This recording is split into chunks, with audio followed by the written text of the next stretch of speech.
Happy new year మంచిదే, నూతన సంవత్సరం. అది ఎప్పుడు నిజంగా హ్యాపీ న్యూ ఇయర్ అయితే తెలుసా? అది మన జీవితం అర్థవంతంగా సంవత్సరం అంతా దేవుల్లో సార్థకమైన నాడు మనకి అది హ్యాపీ న్యూ ఇయర్.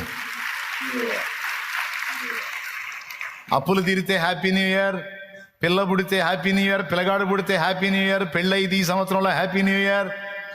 అబ్బే, ఇవన్నీ భౌతికమైనవి, ఇవన్నీ భౌతికం. దాన్ని బట్టి నీకు సంతోషం కాదు. ఈ సంవత్సరం అంతా నేను ప్రార్థన విజ్ఞాపనల సేవలో వాడబడ్డాను.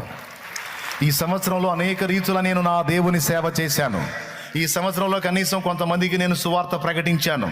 ఈ సంవత్సరంలో కొంతమందికి నేను సువార్త కరపత్రాలు పంచాను.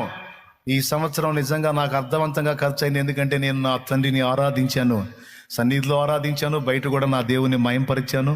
నేను నా దేవుని కొరకు కొంత సమయం పరిచర్య చేశాను అని సంతోషించడానికి అది అర్థవంతమైన హ్యాపీ న్యూ ఇయర్.